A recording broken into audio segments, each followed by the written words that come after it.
नमस्कार। नमस्कार। सुन लो, यूपीएससी में आपका स्वागत है। आज हम भारतीय अर्थव्यवस्था के एक बहुत ही महत्वपूर्ण चैप्टर पर गहराई से बात करने वाले हैं। चैप्टर 22, निर्यात आधारित विकास रणनीति और स्पेशल इकोनॉमिक जोन्स यानी SEZs। नमस्कार। हाँ, ये टॉपिक कुकी महत्वपूर्ण है जैसा आपने कहा, क्योंकि ये सिर्फ एक्सपोर्ट्स बढ़ाने की कहानी नहीं है। ये भारत की इकोनॉमिक ग्रोथ, इन्वेस्टमेंट, जॉब्स, इन सब की तस्वीर बदलने की क्षमता रखने वाले इंजन की कहानी है। बिल्कुल। चीन ने इसी स्ट्रैटेजी से दुनिया में अपनी धाके जमाई। पर भारत का अप्रोच क्या रहा है? वो चीन से कैसे अलग है? और क्या ये वाकई उतना सफल रहा है? यही सब हम आज समझने की कोशिश करेंगे। हम देखेंगे कि भारत की एक्सपोर्ट स्ट्रैटेजीज क्या हैं, SEZ असल में हैं क्या, ये पुराने एक्सपोर्ट प्रोसेसिंग जोन्स यानी EPZ से बेहतर कैसे हैं। और हाँ, वो AEZ, टेक पार्क्स, EOUs, इनका क्या रोल है? और SEZs को लेकर इतने विवाद क्यों होते हैं? क्या वो सच में जमीन हड़प रहे हैं? इस पर भी बात करेंगे। बिल्कुल। और आखिर में बाबा कल्याणी कमेटी ने SEZ पॉलिसी को बदलने के लिए क्या-क्या सिफारिशें दी, वो भी देखेंगे। यूपीएससी प्रीलिम्स और मेंस, खासकर GS पेपर 3 के लिहाज से ये पूरी चर्चा बहुत जरूरी होने वाली है। तो चलिए शुरू करते हैं एक डिटेल्ड सफर, बिना किसी लाग लपेट के। सबसे पहले सेक्शन 22.1, एक्सपोर्ट स्ट्रैटेजीज। ये एक्सपोर्ट लेड ग्रोथ होता क्या है? देखिए, एक्सपोर्ट लेड ग्रोथ स्ट्रैटेजी का मतलब बहुत सीधा है। आप अपने देश में सामान या सेवाएं बनाइए और उन्हें दुनिया भर में बेचिए, यानी एक्सपोर्ट कीजिए। और उससे जो कमाई हो, उससे अपनी अर्थव्यवस्था को आगे बढ़ाइए। एग्जैक्टली। मतलब आप अपनी ग्रोथ के लिए सिर्फ अपने घरेलू बाजार पर निर्भर नहीं है, बल्कि पूरी दुनिया आपका बाजार है। चीन ने इसे बहुत सफलतापूर्वक अपनाया। और भारत भी इसी रास्ते पर चलने की कोशिश कर रहा है। क्यों? क्या जरूरत है इसकी? जरूरत इसलिए है क्योंकि एक्सपोर्ट्स बढ़ाने से देश की ओवरऑल इकोनॉमिक ग्रोथ तेज होती है, फॉरेन एक्सचेंज आता है, रोजगार बढ़ता है, टेक्नोलॉजी ट्रांसफर होता है, कंपटीशन बढ़ता है, जिससे एफिशिएंसी आती है। कई फायदे हैं। अच्छा, तो भारत ने इस स्ट्रैटेजी को लागू करने के लिए कौन-कौन से तरीके अपनाए हैं? आपने शुरू में कुछ नाम लिए थे। हाँ, भारत के पास इसके लिए आप कह सकते हैं 5 मुख्य हथियार या मैकेनिज्म्स हैं। इनके नाम याद रखना जरूरी है। पहला, स्पेशल इकोनॉमिक जोन्स यानी SEZ। SEZ, ठीक है। दूसरा, एग्रीकल्चर एक्सपोर्ट जोन्स यानी AEZ। AEZ यानी कृषि के लिए। हाँ, तीसरा, इलेक्ट्रॉनिक सॉफ्टवेयर टेक्नोलॉजी पार्क्स, जिन्हें हम STPI कहते हैं। STPI, ये तो सुना है काफी। चौथा, इलेक्ट्रॉनिक हार्डवेयर टेक्नोलॉजी पार्क्स यानी EHTP। EHTP हार्डवेयर के लिए। और पांचवा है एक्सपोर्ट ओरिएंटेड यूनिट्स यानी EOU। EOU। तो ये 5 मुख्य तरीके हैं: SEZ, AEZ, STPI, EHTP और EOU। बिल्कुल। इसे अगर और आसान भाषा में समझना हो तो सोचिए, एक दुकानदार है। अगर वो सिर्फ अपने मोहल्ले में सामान बेचेगा तो उसकी कमाई सीमित होगी। हाँ, जाहिर है। लेकिन अगर वो अपना सामान पूरे शहर में या ऑनलाइन पूरी दुनिया में बेचना शुरू कर दे तो उसकी कमाई कितनी बढ़ सकती है? बहुत ज्यादा। बस, देश के लिए भी यही लॉजिक है। एक्सपोर्ट्स के जरिए हम दुनिया के बाजार तक पहुंचते हैं और अपनी तरक्की की रफ्तार बढ़ा सकते हैं। समझ आ गया। तो इन 5 में से आज हमारा मुख्य फोकस SEZs पर है। Section 22.2, special economic zone. चलिए इसमें गोता लगाते हैं। SEZ आखिर है क्या भला? हाँ, SEZ यानी स्पेशल इकोनॉमिक जोन, ये जैसा कि नाम से ही लग रहा है, एक विशेष आर्थिक क्षेत्र है। ये देश के भीतर ही एक तय भौगोलिक सीमा वाला इलाका होता है। देश के भीतर पर विशेष, इसका क्या मतलब? इसका मतलब ये है कि इसे देश के बाकी हिस्सों से, जिसे हम डोमेस्टिक टैरिफ एरिया या DTA कहते हैं, उससे कानूनी और टैक्स के मामलों में अलग थलग, मतलब इंसुलेटेड रखा जाता है। DTA यानी बाकी पूरा भारत, जहां सामान्य नियम लागू होते हैं। और SEZ उससे अलग। हाँ, SEZ को व्यापार और टैक्स के नजरिए से डीम्ड फॉरेन टेरिटरी माना जाता है तो भारत की जमीन पर, लेकिन वहां व्यापार करने के नियम ऐसे बनाए जाते हैं जैसे वो लगभग विदेश हो। अच्छा। जैसे एयरपोर्ट पे ड्यूटी फ्री एरिया होता है। हाँ, एनालॉजी अच्छी है, लेकिन SEZ उससे कहीं ज्यादा बड़े स्केल पर होता है और ये मैन्युफैक्चरिंग और सर्विसेज के प्रोडक्शन के लिए होता है, सिर्फ रिटेल के लिए नहीं। तो ये DTA और रेस्ट ऑफ द वर्ल्ड का कॉन्सेप्ट क्या है? हाँ। और SEZ को DTA से इंसुलेट करना क्यों जरूरी है? देखिए, DTA मतलब हमारा घरेलू बाजार, जहां हमारे सामान्य टैक्स, ड्यूटीज, नियम कानून लागू होते हैं। ROW मतलब बाकी दुनिया, जिनसे हम आयात निर्यात करते हैं। ठीक है। SEZ को DTA से इंसुलेट इसलिए किया जाता है ताकि वहां एक ऐसा माहौल बनाया जा सके जहां बिना किसी रुकावट के कम लागत पर आसानी से प्रोडक्शन हो सके, खासकर एक्सपोर्ट्स के लिए। DTA के जो सामान्य नियम कानून, टैक्स, ब्यूरोक्रेटिक हर्डल्स हैं, उनसे इसे मुक्त रखा जाता है। ओके, तो SEZ बनाने का उद्देश्य क्या है और इसकी खासियतें क्या-क्या हैं? उद्देश्य बिल्कुल साफ है, एक्सपोर्ट्स को बढ़ावा देना, विदेशी निवेश आकर्षित करना, रोजगार पैदा करना और वर्ल्ड क्लास इंफ्रास्ट्रक्चर विकसित करना। वर्ल्ड क्लास इंफ्रास्ट्रक्चर जैसे बिना रुकावट बिजली, पानी की सप्लाई, अच्छी सड़कें, पोर्ट कनेक्टिविटी, तेज क्लियरेंस सिस्टम, वो सब कुछ जो इंडस्ट्री को आसानी से काम करने के लिए चाहिए। और इसकी खासियत है, आपने कहा टैक्स वगैरह नहीं लगते। हाँ, ये बहुत बड़ी खासियत है। SEZ में जो यूनिट्स गुड्स या सर्विसेज बनाती हैं, खासकर एक्सपोर्ट्स के लिए, उन पर कोई कस्टम्स ड्यूटी या दूसरे टैक्स नहीं लगते। इसको दोहरा रहा हूं, कोई ड्यूटी या टैक्स नहीं। अच्छा, ये तो बहुत बड़ा इंसेंटिव है। बिल्कुल, इतना ही नहीं, अगर DTA से या विदेश से कोई माल SEZ के अंदर लाया जाता है प्रोडक्शन के लिए, तो उस पर भी सामान्यतः कोई टैक्स या ड्यूटी नहीं लगती। इंपोर्ट्स पर कोई इंपोर्ट ड्यूटी नहीं। वाह, मतलब पूरी तरह से टैक्स फ्री जोन जैसा। काफी हद तक, हाँ। साथ ही प्राइवेट और फॉरेन कंपनीज बिना ज्यादा रोक टोक के यहाँ अपनी इंडस्ट्री लगा सकती हैं।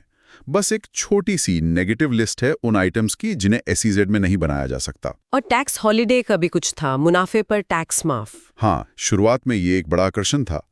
SEZ यूनिट्स को पहले 5 साल उनके एक्सपोर्ट प्रॉफिट पर 100% इनकम टैक्स छूट मिलती थी। 100% छूट पहले 5 साल। और अगले 5 सालों के लिए 50% छूट मिलती थी। SEZ डेवलपर्स को भी टैक्स बेनिफिट्स थे। तो कुल मिला के 10 साल तक टैक्स में राहत। हाँ, एक तरह से।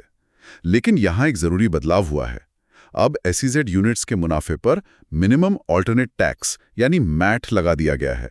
तो वो पूरी टैक्स छूट अब नहीं रही, मैट देना पड़ता है। अच्छा, MAT यानी मिनिमम ऑल्टरनेट टैक्स, ये कब से लगा? ये कुछ साल पहले लागू किया गया था, क्योंकि ये चिंता जताई जा रही थी कि कंपनियां सिर्फ टैक्स बचाने के लिए SEZ का फायदा उठा रही हैं और सरकार को राजस्व का नुकसान हो रहा है। समझ गया। और लेबर लॉस का क्या? वो भी लचीले होते हैं? हाँ, SEZs में लेबर लॉस को ज्यादा फ्लेक्सिबल बनाने की कोशिश की गई है ताकि कंपनियों के लिए हायरिंग और कामकाज आसान हो। कॉन्ट्रैक्ट पर नौकरी, कॉन्ट्रैक्चुअल एम्प्लॉयमेंट की भी ज्यादा गुंजाइश रखी गई है। तो ये सब रियायतें क्यों? मतलब SEZ जैसे आदर्श द्वीप बनाने की जरूरत क्यों पड़ी?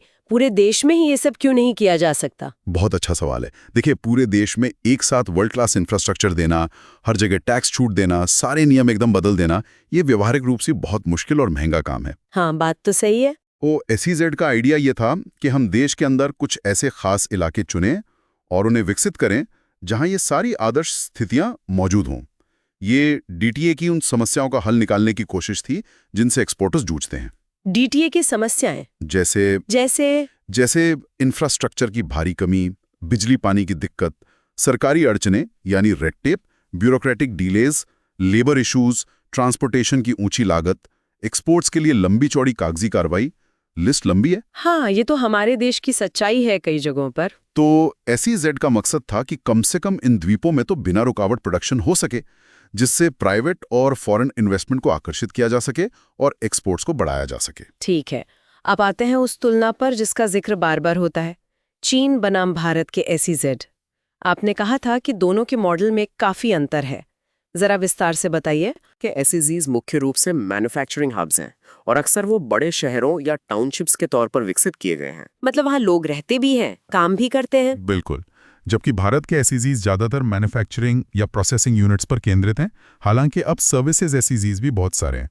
ये जरूरी नहीं कि वो पूरी टाउनशिप हों। ठीक है, दूसरा अंतर? इंफ्रास्ट्रक्चर। चीन में SEZs का इंफ्रास्ट्रक्चर ज्यादातर सरकार ने खड़ा किया।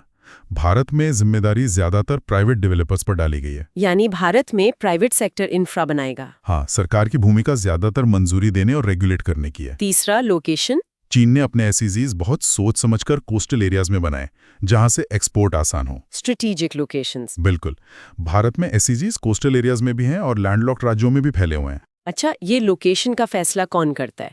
चीन में तो सरकार करती होगी। हाँ, चीन में सरकार तय करती थी कि कहाँ SEZ बनेगा। भारत में ये फैसला ज्यादातर प्राइवेट सेक्टर के प्रस्तावों पर आधारित होता है, जहां डेवलपर को लगता है कि वो कामयाब हो सकता है, वो प्रस्ताव देता है। साइज में भी बहुत अंतर है शायद। जमीन आसमान का। चीन के एसईजी बहुत बड़े होते हैं, कई तो 20,000 हेक्टेयर से भी ज्यादा। शेंजन एसईजी जो सबसे कामयाब माना जाता है, वो लगभग 49,000 हेक्टेयर का है। 49,000 हेक्टेयर, बाप रे। हाँ, जबकि भारत में एसईजी के लिए न्यूनतम साइज काफी कम रखा गया था, जैसे मल्टी प्रोडक्ट एसईजी के लिए 500 हेक्टेयर। ज्यादातर भारतीय एसईजी 1,000-2,000 हेक्टेयर के आसपास हैं, कुछ ही बड़े हैं। तो साइज में भारी अंतर है, और संख्या में? संख्या में भारत आगे है। चीन में शुरुआती और प्रमुख एसईजी 5-6 ही थे। भारत में 423 एसईजीज को फॉर्मली अप्रूव किया जा चुका है। 423? 5-6 बनाम 423, ये तो बिल्कुल उल्टा है। हाँ, टैक्स हॉलिडे की बात करें तो चीन में ये ज्यादातर सिलेक्टिव था, कुछ खास तरह की इंडस्ट्रीज या शुरुआती निवेशकों के लिए। भारत में ये ज्यादा व्यापक था, डेवलपर्स और यूनिट्स दोनों के लिए। हालांकि जैसा मैंने कहा, एमएटी आने से अब स्थिति बदल गई है। अच्छा, और सबसे बड़ा अंतर जो आपने पहले भी कहा था, वो ड्राइवर्स का है। हाँ, ये सबसे मुख्य अंतर है। चीन का एसईजेड मॉडल पूरी तरह से गवर्नमेंट ड्रिवन था। सरकार ने योजना बनाई, जमीन दी, इंफ्रा बनाया, नियम तय किए। सरकार का एक्टिव रोल। बिल्कुल। भारत का मॉडल प्राइवेट ड्रिवन है। सरकार की भूमिका ज्यादातर फैसिलिटेटर या अप्रूवर की है। असली काम, निवेश, विकास, ये सब प्राइवेट सेक्टर को करना है। ओनरशिप भी ज्यादातर प्राइवेट ही है। तो संक्षेप में, चीन सरकारी नियंत्रण, बड़ी योजना, रणनीतिक लोकेशन, कम संख्या, बड़े साइज। भारत निजी क्षेत्र पर आधारित, ज्यादा विकेंद्रित, ज्यादा संख्या, छोटे साइज, फैली हुई लोकेशन। एकदम सही सारांश है। इसके इम्प्लीकेशंस क्या हो सकते हैं? मतलब भारत का ये मॉडल बेहतर है या चीन का? देखिए, दोनों मॉडल्स के अपने फायदे नुकसान हैं। चीन के मॉडल से तेजी से बड़े पैमाने पर विकास हुआ, सरकार का पूरा नियंत्रण था, लेकिन शायद वो कम फ्लेक्सिबल था। और भारत का? भारत का मॉडल ज्यादा फ्लेक्सिबल है, प्राइवेट सेक्टर की एफिशिएंसी का फायदा उठा सकता है, लेकिन इसमें सरकार का नियंत्रण कम है, तो समन्वय की चुनौतियां हो सकती हैं, रीजनल इम्बैलेंस बढ़ सकता है, और प्राइवेट सेक्टर के भरोसे रहने के अपने रिस्क हैं। लैंड एक्विजिशन जैसी समस्याएं भी ज्यादा उभर कर सामने आईं। ये वाकई एक जटिल तुलना है। अच्छा, एसईजेड से पहले ईपीजेड हुआ करते थे, एक्सपोर्ट प्रोसेसिंग जोन्स। एसईजेड इनसे कैसे अलग या बेहतर है? हाँ, ईपीजेड्स को आप एसईजेड का पूर्वज कह सकते हैं। भारत का पहला ईपीजेड, जैसा हमने पहले कहा, 1965 में कांडला में बना था। Kandla free trade zone, KFTZ। Kandla 1965? हाँ, कांडला 1965। इसके बाद और भी बने, जैसे CEPZ मुंबई में, विशाखापट्टनम, चेन्नई, नोएडा, फाल्टा, कोचीन में। कुल मिला के 8 ईपीजेड्स थे। और इनमें क्या कमियां थीं जो एसईजेड लाने पड़े? ईपीजेड्स का दायरा बहुत सीमित था। वो ज्यादातर माल की प्रोसेसिंग या असेंबली पर फोकस करते थे। उनका रोल एक्सपोर्ट्स में बस सप्लीमेंट्री यानी सहायक जैसा था। लॉजिस्टिक्स और इंफ्रास्ट्रक्चर की भी अपनी दिक्कतें थी। वो एक्सपोर्ट ग्रोथ के इंजन नहीं बन पाए। तो एसईजेड उनसे कैसे बेहतर है? क्या खास अंतर है? कई अंतर हैं। पहला, रोल। ईपीजेड का रोल सप्लीमेंट्री था, एसईजेड को प्राइमरी या डोमिनेंट रोल निभाने के लिए बनाया गया। दूसरा, नेचर। ईपीजेड सिर्फ एक्सपोर्ट एक्टिविटीज के लिए थे। एसईजेड को इंटीग्रेटेड टाउनशिप की तरह भी विकसित करने की सोच थी, हालांकि हुआ कम। मतलब एसईजेड ज्यादा व्यापक है। हाँ। तीसरा, एरिया नॉर्म्स। ईपीजेड के लिए कोई खास एरिया तय नहीं था, एसईजेड के लिए न्यूनतम एरिया तय किया गया, जैसे 500 हेक्टेयर। चौथा, इंफ्रास्ट्रक्चर। ईपीजेड में इंफ्रा सरकार देती थी, एसईजेड में प्राइवेट सेक्टर पर जोर है। एक्टिविटीज में भी फर्क होगा? बिल्कुल। ईपीजी में मुख्यतः प्रोसेसिंग और कुछ मैन्युफैक्चरिंग होती थी। एसईजी में manufacturing, IT, services, R&D, sector specific zones सब कुछ शामिल है। छठा, वैल्यू एडिशन नॉर्म्स। ईपीजी में ये जरूरी था, एसईजी में इसे हटा दिया गया। फॉरेन इन्वेस्टमेंट का क्या? ईपीजी में फॉरेन इन्वेस्टमेंट की अनुमति नहीं थी, एसईजी में है। सातवां, डीटीए में बिक्री। ईपीजी से डीटीए में कुछ प्रतिशत माल बेचने की इजाजत थी। एसईजी से डीटीए में बेचने पर आपको पूरी ड्यूटी देनी पड़ती है, जैसे आप विदेश से इंपोर्ट कर रहे हों। बस पेमेंट फॉरेन एक्सचेंज में करनी होती है। अच्छा, ये बड़ा अंतर है। और बैंकिंग? हाँ, ये भी महत्वपूर्ण है। ईपीजी में डोमेस्टिक बैंक्स की ब्रांच नहीं होती थी। एसईजी में डोमेस्टिक बैंक्स अपने ऑफशोर बैंकिंग यूनिट्स OBUs खोल सकते हैं। ये OBUs एक तरह से विदेशी बैंक की ब्रांच की तरह काम करती हैं, फॉरेन करेंसी में डील करती हैं और घरेलू नियमों से काफी हद तक मुक्त होती हैं। OBUs, ऑफशोर बैंकिंग यूनिट्स, ये SEZ के लिए खास है। जी, तो कुल मिलाकर SEZs का दायरा EPZ से कहीं ज्यादा बड़ा है, ज्यादा फ्लेक्सिबल है और उम्मीद ये थी कि ये एक्सपोर्ट्स और इन्वेस्टमेंट बढ़ाने में कहीं ज्यादा बड़ी भूमिका निभाएंगे। ठीक है, तो भारत में अभी SEZs की क्या स्थिति है? आपने बताया 423 मंजूर हैं, क्या वो सब चल रहे हैं? देखिए, जो पुराने 8 EPZs थे, उन सबको SEZs में बदल दिया गया है। इनके अलावा SEZs एक्ट 2005 आने के बाद बहुत सारे नए SEZs को मंजूरी मिली। फॉर्मली अप्रूव 423 हैं, जैसा आपने कहा, लेकिन ऑपरेशनल SEZs की संख्या इससे कम है, करीब 270 के आसपास। 423 मंजूर पर चालू करीब 270, ये गैप क्यों? कई कारणों से।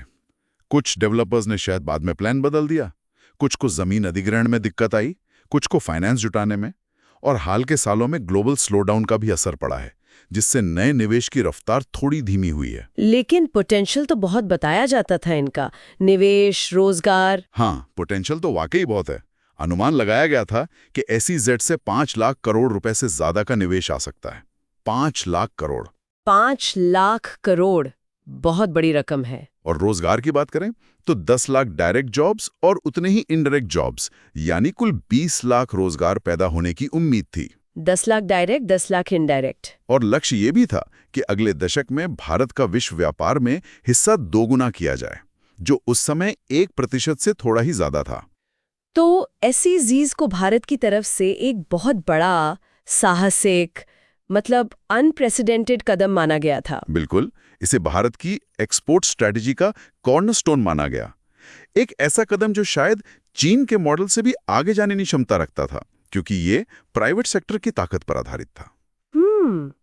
इन्हें भारत का नेक्स्ट जनरेशन ग्रोथ ड्राइवर कहा गया था। वाह, सुनने में तो बहुत क्रांतिकारी लगता है। हाँ, कागज पर तो ये योजना बहुत जबरदस्त थी। लेकिन फिर इसमें इतने विवाद और विरोध क्यों हुए? सेक्शन 22.2.7 ऑपोजिशन एंड कंट्रोवर्सीज, एक एक करके इन मुद्दों को समझते हैं। पहला मुद्दा, रेवेन्यू लॉस, राजस्व की हानि। हाँ, ये सबसे बड़ी आलोचनाओं में से एक है, क्योंकि SEZs को भारी टैक्स छूट दी गई। कस्टम ड्यूटी नहीं, एक्साइज ड्यूटी नहीं, अब GST के तहत अलग प्रावधान हैं। इनकम टैक्स में छूट पहले थी। तो आलोचकों का कहना था कि इससे सरकार को भारी राजस्व का नुकसान हो रहा है। कितना नुकसान, कोई अनुमान? उस समय अनुमान लगाया गया था कि ये नुकसान सालाना 1 लाख करोड़ तक का हो सकता है। 1 लाख करोड़? 1 लाख करोड़ सालाना, ये तो बहुत ज्यादा है। इसका जवाब क्या दिया गया? जवाब ये था कि इसे सिर्फ नुकसान के तौर पर नहीं देखना चाहिए। इसके बदले में देश को बड़े फायदे मिल रहे हैं। बढ़ा हुआ एक्सपोर्ट, नया निवेश, लाखों नौकरियां। ये फायदे उस राजस्व हानि से कहीं ज्यादा हैं। और टैक्स छूट हमेशा के लिए तो नहीं थी? नहीं, बिल्कुल नहीं। इनकम टैक्स छूट 5 साल के लिए थी। और जैसा हमने कहा, अब MAT यानी मिनिमम अल्टरनेट टैक्स भी लगा दिया गया है, जिससे ये चिंता कुछ कम हुई है। तो तर्क ये है कि शॉर्ट टर्म लॉस के बदले लॉन्ग टर्म गेन देखना चाहिए। ठीक है। दूसरा बड़ा विवाद, लैंड एक्विजिशन, भूमि अधिग्रहण और रिहैबिलिटेशन एंड रीसेटलमेंट, RNR। ये तो बहुत संवेदनशील मुद्दा है भारत में। हाँ, और SEZ के मामले में ये बहुत बड़ा मुद्दा बना, क्योंकि SEZ के लिए बड़े पैमाने पर जमीन चाहिए थी और कई मामलों में ये उपजाऊ खेती की जमीन थी। किसानों का जबरदस्त विरोध हुआ कई जगहों पर। सिंगूर, नंदीग्राम जैसे उदाहरण सामने आए। चिंता जायज थी कि किसानों को उनकी जमीन का सही मुआवजा नहीं मिल रहा, उनका पुनर्वास ठीक से नहीं हो रहा। इसका क्या समाधान सोचा गया? सरकार का कहना था कि भूमि अधिग्रहण कानून के तहत ही किया जा रहा है और उचित मुआवजा दिया जा रहा है। बाद में नया लैंड एक्विजिशन एक्ट 2013 आया, जिसमें सहमति, मुआवजे और RNR के प्रावधानों को और सख्त किया गया। उम्मीद थी कि इससे यह समस्या कुछ हद तक हल होगी। हालांकि जमीन अधिग्रहण अभी भी एक जटिल मुद्दा है।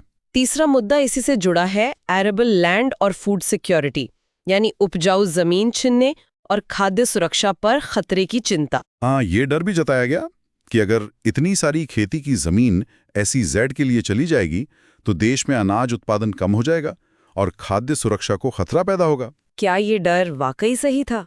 आंकड़ों के हिसाब से देखें तो शायद ये डर बढ़ा चढ़ाकर बताया गया था। अनुमान था कि सारे प्रस्तावित SEZ के लिए जितनी जमीन चाहिए वो देश की कुल जमीन का सिर्फ 0.015% है। सिर्फ 0.015%? हाँ, और अगर सिर्फ खेती योग्य जमीन एरेबल लैंड की बात करें तो उसका भी महज 0.1% हिस्सा ही SEZ के लिए इस्तेमाल होना था। 0.1%? ये तो बहुत ही कम है। बिल्कुल। तो समर्थकों का तर्क था कि इतने कम हिस्से से देश की खाद्य सुरक्षा पर कोई बड़ा असर नहीं पड़ने वाला। ये डर ज्यादातर राजनीतिक था या फिर जानकारी के अभाव में फैलाया गया। हल्के व्यंग्य से? मतलब 0.1% जमीन से भुखमरी आ जाएगी, ऐसा सोचना थोड़ा अतिशयोक्तिपूर्ण लगता है। चौथा विवाद, real estate project versus infrastructure. डर ये कि कहीं डेवलपर सस्ते में जमीन लेकर उसे इंडस्ट्री लगाने के बजाय रियल एस्टेट प्रोजेक्ट के लिए इस्तेमाल ना कर लें या महंगे दामों पर बेच ना दें। हाँ, ये चिंता भी थी कि डेवलपर सिर्फ जमीन का खेल खेल रहे हैं, असली मकसद इंडस्ट्री लगाना नहीं है। इसका क्या जवाब था? जवाब ये था कि सरकार ने इसके लिए सख्त नियम बनाए हैं। SEZ एक्ट और रूल्स में एरिया नॉर्म्स तय किए गए हैं कि कितना एरिया प्रोसेसिंग एरिया जहां इंडस्ट्री लगेगी और कितना नॉन प्रोसेसिंग एरिया जहां हाउसिंग मॉल आदि बन सकते हैं। साथ ही प्रोजेक्ट पूरा करने की समय सीमा भी तय की गई है। निगरानी रखी जाती है कि डेवलपर नियमों का पालन कर रहे हैं या नहीं। ठीक है। अगला मुद्दा, रीलोकेशन फ्रॉम DTA। डर ये कि कहीं ऐसा तो नहीं कि जो कंपनियां पहले से DTA यानी देश के बाकी हिस्सों में चल रही हैं वो सिर्फ टैक्स बचाने के लिए अपना बोरिया बिस्तर समेटकर SEZ में चली जाएंगी। इससे कोई नया निवेश तो आएगा नहीं। ये भी एक वैलिड कंसर्न था कि कहीं ये सिर्फ पुरानी यूनिट्स की शिफ्टिंग तो नहीं है। तो क्या ऐसा हुआ? तर्क ये दिया गया कि SEZ में वही यूनिट्स आएंगी जिनका फोकस एक्सपोर्ट मार्केट पर है, क्योंकि SEZ से DTA में बेचने पर फायदे नहीं है बल्कि ड्यूटी लगती है। हाँ, कुछ हद तक शिफ्टिंग हुई होगी, लेकिन ये उम्मीद थी कि ज्यादातर नया निवेश ही आएगा, खासकर विदेशी निवेश। छठा विवाद, रीजनल इम्बैलेंसेस, यानी समृद्धि के द्वीप आइलैंड्स ऑफ प्रोस्पेरिटी बन जाएंगे SEZs और बाकी देश पिछड़ा रह जाएगा। अमीर और गरीब इलाकों का फर्क और बढ़ जाएगा। हाँ, ये चिंता भी जताई गई कि SEZ तो चमक जाएंगे, लेकिन उनके आसपास के इलाके का क्या होगा? क्या इससे क्षेत्रीय असंतुलन नहीं बढ़ेगा? इसका क्या काउंटर आर्ग्यूमेंट था? तर्क ये था कि पहली बात, SEZ में ज्यादातर पैसा प्राइवेट सेक्टर का लग रहा है, सरकार का नहीं। दूसरी बात, SEZs आत्मनिर्भर होंगे, उन्हें DTA से सब्सिडी नहीं मिलेगी। तीसरी और सबसे जरूरी बात, SEZ बनने से आसपास के इलाके को भी फायदा होगा। कैसे? मल्टीप्लायर इफेक्ट से। हाँ बिल्कुल, SEZ में जो लोग काम करेंगे वो आसपास रहेंगे, खर्च करेंगे। SEZ को कच्चे माल सेवाओं की जरूरत होगी जो आसपास से पूरी हो सकती है। इससे लोकल इकोनॉमी को भी बूस्ट मिलेगा। तो वो द्वीप नहीं रहेंगे बल्कि अपने आसपास के इलाके को भी ऊपर उठाएंगे। ये उम्मीद थी। सातवां point, crowding out private investment. डर ये कि अगर सारा प्राइवेट पैसा SEZ में ही लग जाएगा तो DTA में मैन्युफैक्चरिंग या दूसरे सेक्टर्स में निवेश के लिए पैसा कम बचेगा। ये एक थ्योरेटिकल चिंता थी कि कहीं SEZ में निवेश बाकी अर्थव्यवस्था की कीमत पर तो नहीं हो रहा। क्या इसका कोई सबूत मिला? नहीं, इसे ज्यादातर एक धारणा ही माना गया। कोई ठोस तथ्य या सबूत इसके पक्ष में नहीं थे कि SEZ की वजह से DTA में निवेश कम हो रहा है, बल्कि तर्क ये था कि SEZ से जो ओवरऑल ग्रोथ बढ़ेगी उससे DTA में भी निवेश बढ़ेगा। ठीक है। आठवां विवाद, रिसोर्स डाइवर्जन फ्रॉम DTA। डर ये कि DTA के संसाधन जैसे बिजली, पानी, स्किल्ड लेबर वो सब SEZ की तरफ खिंच जाएंगे, जिससे DTA में कमी हो जाएगी। हाँ, ये भी एक चिंता थी कि कहीं SEZ DTA के हिस्से के रिसोर्स तो इस्तेमाल नहीं कर लेंगे। इसका जवाब ये था कि SEZ का स्केल DTA के मुकाबले बहुत छोटा है। वो DTA के संसाधनों का बहुत मामूली हिस्सा इस्तेमाल करेंगे, तो इसका कोई खास असर DTA पर नहीं पड़ेगा। बल्कि जैसा पहले कहा, SEZ से स्थानीय रोजगार बढ़ेगा और लोकल मार्केट विकसित होगा तो फायदा ही होगा। ठीक है। और नौवां और आखिरी विवाद जो यहाँ दिया है, चीन के 5 SEZ बनाम भारत के 400+। आलोचना ये कि भारत ने बिना सोचे समझे जल्दबाजी में इतने सारे SEZ क्यों मंजूर कर दिए? क्या ये सही स्ट्रैटेजी थी? हाँ, ये आलोचना भी हुई कि चीन ने सिर्फ 5-6 बड़े कामयाब SEZ बनाए और भारत ने सैकड़ों छोटे-छोटे SEZ खोल दिए। क्या भारत ने क्वालिटी पर क्वांटिटी को तरजीह दे दी? इसका क्या स्पष्टीकरण दिया गया? स्पष्टीकरण ये था कि ये तुलना ठीक नहीं है, क्योंकि दोनों देशों के मॉडल और हालात अलग-अलग हैं। जैसा हमने पहले डिस्कस किया, चीन के एसईजी बहुत विशाल थे। एक एक एसईजी हजारों हेक्टेयर्स का था। शेंजन 49,000 हेक्टेयर्स, दूसरे भी 30,000 हेक्टेयर से ज़्यादा। भारत के एसईजी औसतन 1,000-2,000 हेक्टेयर्स के हैं, सबसे बड़ा भी शायद 10,000 हेक्टेयर से कम का है। हाँ, साइज का अंतर बहुत ज्यादा है। तो भारत के 40 एसईजी मिलकर भी शायद चीन के उन 5-6 एसईजी के बराबर का एरिया ना कवर करते हों। दूसरी बात, भारत की भौगोलिक विविधता, राज्यों की भूमिका और प्राइवेट सेक्टर का जबरदस्त रिस्पांस, इन सब वजहों से ज्यादा संख्या में फैले हुए एसईजी बनाना भारत के लिए ज्यादा उपयुक्त लगा। ये जल्दबाजी नहीं, बल्कि भारत के हालात के हिसाब से एक सोचा समझा फैसला था। तो ये थे एसईजेड से जुड़े मुख्य विवाद और उनके जवाब। अब आगे की राह क्या है? मूविंग फॉरवर्ड, क्या कुछ ऑपरेशनल दिक्कतें भी आ रही हैं? हाँ, कुछ ऑपरेशनल चुनौतियां या बॉटलनेक्स भी हैं। जैसे अभी एसईजेड से जुड़े सारे अप्रूवल, नियम वगैरह का काम मिनिस्ट्री ऑफ कॉमर्स के तहत एक अप्रूवल कमेटी देखती है। तो इसमें क्या दिक्कत है? दिक्कत यह है कि जैसे जैसे एसईजेड्स की संख्या और उनका कामकाज बढ़ेगा, क्या एक मंत्रालय की कमेटी ये सब संभाल पाएगी? भविष्य में शायद एक इंडिपेंडेंट बॉडी की जरूरत पड़े, जैसे बैंकिंग के लिए आरबीआई है या बीमा के लिए आईआरडीए है। एक इंडिपेंडेंट रेगुलेटर? रेगुलेटर से ज्यादा शायद फैसिलिटेटर।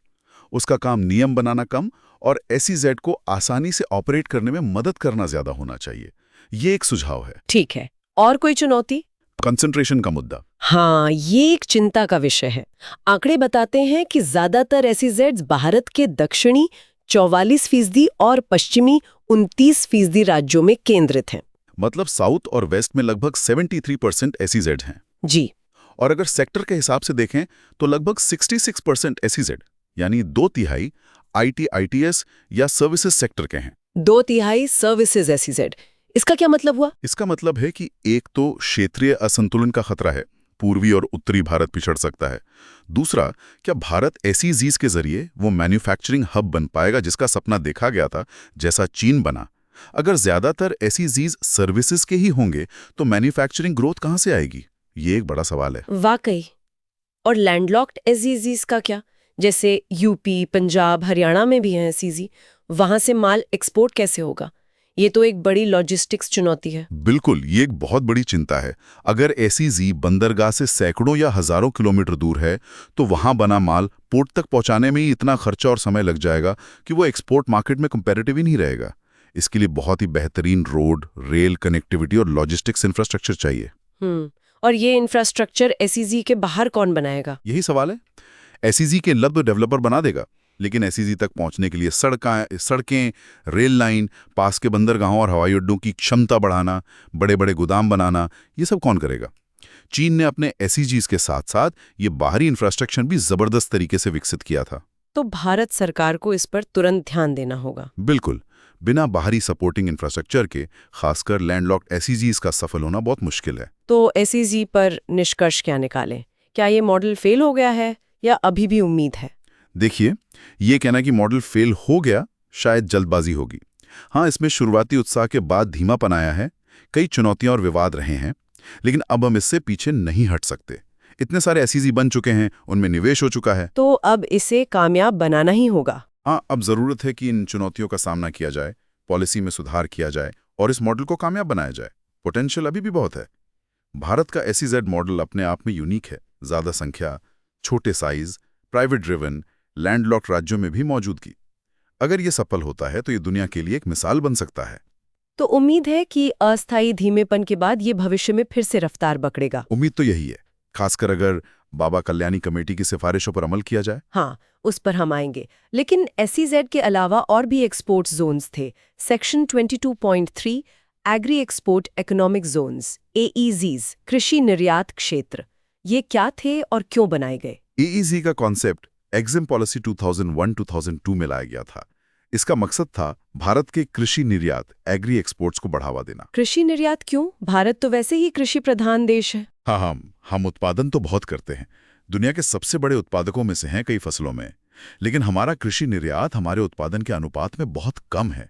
किसानों को उनकी उपज का सही दाम नहीं मिल पाता, बिचौलिए काफी मुनाफा खा जाते हैं। तो एईजी का आइडिया क्या था? आइडिया ये था कि कुछ खास कृषि उत्पादों के लिए खास भौगोलिक क्लस्टर बनाए जाएं, उन क्लस्टर्स में उस उत्पाद से जुड़ी सारी सुविधाएं जैसे cold storage, processing units, testing labs, बेहतर बीज, टेक्नोलॉजी, R&D सब एक जगह मुहैया कराई जाएं। मतलब एक एंड टू एंड अप्रोच। बिल्कुल, खेत से लेकर एक्सपोर्ट तक, बिल्कुल। ताकि किसानों को सरकारी मदद, हैंड होल्डिंग मिले, वो सीधे एक्सपोर्टर से जुड़ सकें, बिचौलिए हटें, खेती का आधुनिकीकरण हो और किसानों की आय बढ़े। सुनने में तो ये भी बहुत अच्छा आइडिया लग रहा है। ये लागू कैसे हुए? इसमें राज्य सरकारों की भूमिका बहुत बड़ी थी, क्योंकि कृषि स्टेट सब्जेक्ट है। राज्य सरकार को तय करना था कि वो अपने राज्य में किस प्रोडक्ट के लिए AEZ बनाना चाहते हैं, कहाँ बनाना चाहते हैं। ये प्रोडक्ट स्पेसिफिक थे। हाँ बिल्कुल। जैसे कहीं आम के लिए AEZ बना, कहीं अंगूर के लिए, कहीं आलू प्याज के लिए, कहीं फूलों के लिए, कहीं मसालों के लिए। अलग अलग राज्यों ने अलग अलग प्रोडक्ट्स के लिए AEZ घोषित किए। और इनका प्रदर्शन कैसा रहा? क्या ये सफल हुए? दुर्भाग्य से इनकी परफॉर्मेंस उतनी उत्साहजनक नहीं रही है। मतलब जिस उम्मीद के साथ इन्हें शुरू किया गया था वो पूरी नहीं हो पाई। अरे ऐसा क्यों? आइडिया तो अच्छा था। कारण कई रहे। सबसे बड़ा कारण शायद राज्य सरकारों की उदासीनता, एपैथी और विजन की कमी रही। घोषणाएं तो हो गईं, लेकिन जमीन पर उन क्लस्टर्स को विकसित करने, किसानों को संगठित करने, जरूरी इंफ्रास्ट्रक्चर बनाने में उतनी गंभीरता नहीं दिखाई गई। मतलब इम्प्लीमेंटेशन में कमी रह गई। हाँ, किसानों में भी इसको लेकर जागरूकता की कमी रही। इसे अब खेती की जो बड़ी समस्याएं हैं, जैसे पारंपरिक तरीके, आधुनिकीकरण की कमी, टेक्नोलॉजी और R&D का अभाव, सप्लाई चेन की दिक्कतें, उनसे भी जोड़ के देख सकते हैं। AEZ उन समस्याओं का समाधान बन सकते थे, पर बन नहीं पाए। तो क्या राज्य सरकारों को जगाने, सेंसिटाइजिंग की जरूरत है इस पर? बिल्कुल। शायद उन्हें ये समझाने की जरूरत है कि AEZ सिर्फ एक योजना नहीं, बल्कि उनके राज्य के किसानों की आय बढ़ाने और कृषि को बदलने का एक बड़ा अवसर है। विजन और पॉलिटिकल विल दोनों की जरूरत है। तो AEZ की कहानी थोड़ी निराशाजनक रही। अब आते हैं section 22.4 technology parks and EOUs पर। ये क्या है? टेक्नोलॉजी पार्क्स जैसे software technology parks of India STPI, electronic hardware technology parks EHTPs और बायोटेक्नोलॉजी पार्क्स BTPs। ये एक तरह से SEZ के ही छोटे रूप, मिनिएचर वर्जन है, लेकिन किसी खास सेक्टर पर केंद्रित। STPI, EHTP, BTP, इनके नाम याद रखने होंगे। हाँ, इनका भी फोकस एक्सपोर्ट्स पर ही होता है और इन्हें भी SEZ जैसी ही कई सुविधाएं और टैक्स छूट मिलती हैं। तो ये SEZ से अलग कैसे हैं? मुख्य अंतर ये है कि SEZ के लिए अपना एक अलग कानून है, SEZ एक्ट 2005, जबकि ये टेक्नोलॉजी पार्क्स और EOUs, जिन पर हम अभी आएंगे, भारत की फॉरेन ट्रेड पॉलिसी FTP के तहत रेगुलेट होते हैं। इनके लिए अलग कानून नहीं है। अच्छा, और इन्हें कौन चलाता है? STPI और EHTP ministry of electronics and information technology के तहत आते हैं और BTP मिनिस्ट्री ऑफ बायोटेक्नोलॉजी के तहत। लेकिन इन्हें स्थापित कोई भी कर सकता है, प्राइवेट सेक्टर भी, फॉरेन इन्वेस्टमेंट से भी। इन्हें क्या फायदे मिलते हैं? इन्हें भी टैक्स हॉलिडे मिलता था, इनकम टैक्स में छूट।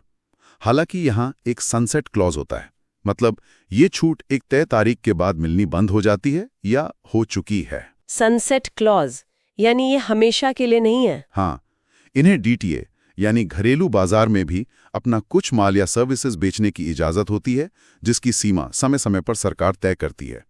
आपस में इंटर यूनिट सेल्स और दूसरी कंपनियों को काम आउटसोर्स, सब कॉन्ट्रैक्टिंग करने की भी इजाजत होती है। लेकिन कोई शर्त भी होगी? हाँ, सबसे जरूरी शर्त है positive net foreign exchange earnings NFE हासिल करना। पॉजिटिव NFE ये क्या होता है? इसका सीधा मतलब है कि आप जितना विदेशी मुद्रा खर्च कर रहे हैं, जैसे इंपोर्टेड मशीनरी या सामान पर, उससे ज्यादा विदेशी मुद्रा आपको कमानी है अपने एक्सपोर्ट्स से।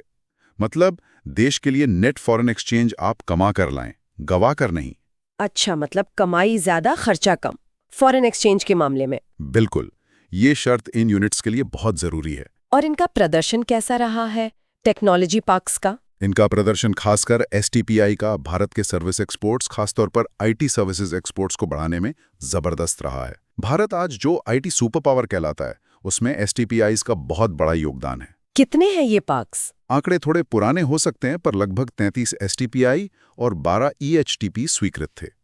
BTPs भी कई जगहों पर बने हैं। ठीक है, अब बात करते हैं एक्सपोर्ट ओरिएंटेड यूनिट्स EOUs की। ये क्या है? ये टेक्नोलॉजी पार्क से अलग कैसे हैं? EOU का कॉन्सेप्ट और मर गया। मान लीजिए कोई कंपनी है जिसमें बहुत एक्सपोर्ट पोटेंशियल है, हम्म। लेकिन वो किसी कारण से एसईजी या किसी टेक्नोलॉजी पार्क में अपनी यूनिट नहीं लगा सकती। हो सकता है उसकी लोकेशन दूर हो या वो किसी खास क्लस्टर में फिट ना होती हो। तो ऐसी यूनिट्स को सरकार ईओयू का दर्जा दे सकती है।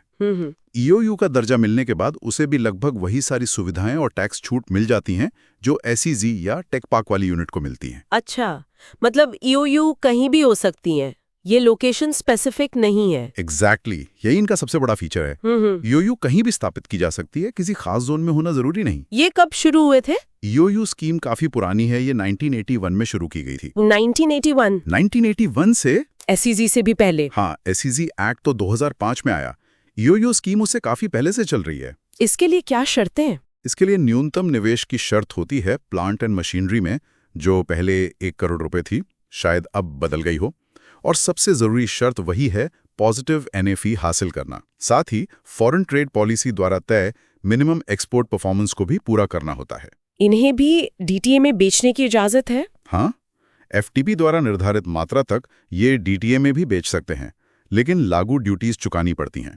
तो ईओयूज भी एक्सपोर्ट बढ़ाने का एक महत्वपूर्ण तरीका रहा है? बिल्कुल, खासकर उन सेक्टर्स में जहां बड़े क्लस्टर्स बनाना संभव नहीं था या जहां कंपनियां फैली हुई थीं। ठीक है, तो हमने export strategies, SEZ, AEZ, tech parks और ईओयूज को समझ लिया। अब आते हैं सबसे ताजा डेवलपमेंट पर, section 22.5, report of SEZ policy review committee, जिसे बाबा कल्याणी समिति भी कहते हैं। ये समिति क्यों बनी थी? देखिए, जैसा हमने चर्चा की, एसईजेड को लेकर कई तरह की चुनौतियां और विवाद सामने आ रहे थे। रफ्तार धीमी पड़ गई थी, तो सरकार ने 2018 में जाने माने उद्योगपति श्री बाबा कल्याणी की अध्यक्षता में एक कमेटी बनाई, बाबा कल्याणी कमेटी। बाबा कल्याणी, इनका नाम याद रखना होगा। हाँ, इस कमेटी का काम था एसईजेड पॉलिसी की पूरी समीक्षा करना और उसे आज के वैश्विक माहौल और भारत की जरूरतों के हिसाब से बदलने के लिए सुझाव देना। तो कमेटी ने क्या मुख्य सिफारिशें दी? What were the key recommendations? Committee ने बहुत सारी महत्वपूर्ण सिफारिशें दी। सबसे बड़ा और पहला सुझाव था फोकस शिफ्ट का। फोकस शिफ्ट कहां से कहां? कमेटी ने कहा कि एसईजेड का फोकस सिर्फ एक्सपोर्ट ग्रोथ से हटाकर 3 E's पर लाना चाहिए। 3 E's, ये क्या है? 3 E's का मतलब है एम्प्लॉयमेंट एंड इकोनॉमिक एनक्लेव्स। यानी अब एसईजेड का लक्ष्य सिर्फ एक्सपोर्ट बढ़ाना नहीं, बल्कि व्यापक तौर पर रोजगार पैदा करना और आर्थिक गतिविधियों को बढ़ावा देना होना चाहिए। उन्हें सिर्फ एक्सपोर्ट जोन नहीं, बल्कि इकोनॉमिक एनक्लेव्स की तरह देखना चाहिए। एम्प्लॉयमेंट एंड इकोनॉमिक एनक्लेव्स, ये एक बड़ा वैचारिक बदलाव है। बिल्कुल। दूसरा, उन्होंने कहा कि मैन्युफैक्चरिंग एसईजेड्स और सर्विस एसईजेड्स के लिए अलग अलग नियम और प्रक्रियाएं होनी चाहिए, क्योंकि दोनों की जरूरतें अलग होती हैं। ये भी लॉजिकल लगता है। और तीसरा, उन्होंने कहा कि एसईजेड्स का अप्रोच सप्लाई ड्रिवन, मतलब जितने चाहे बना दो, की जगह डिमांड ड्रिवन होना चाहिए। यानी जहां वाकई जरूरत है, जिस इंडस्ट्री की जरूरत है, वहीं एसईजेड बने। डिमांड ड्रिवन अप्रोच, ठीक है। ईज ऑफ डूइंग बिजनेस पर कुछ कहा? हाँ, ईओडीबी पर बहुत जोर दिया। सिफारिश की कि एसईजेड में निवेश करने, ऑपरेट करने और अगर जरूरत पड़े तो बाहर निकलना, एग्जिट के लिए एक सिंगल इंटीग्रेटेड ऑनलाइन पोर्टल बनाया जाए और इसे राज्यों के ईओडीबी प्रयासों के साथ जोड़ा जाए। यानी प्रक्रियाओं को आसान बनाना। बिल्कुल। फिर कॉम्पिटिटिवनेस और इंफ्रास्ट्रक्चर पर बात की। कहा कि एसईजीज को high speed connectivity, rail, road, airport, port, warehouse से जोड़ने के लिए फंडिंग की व्यवस्था हो।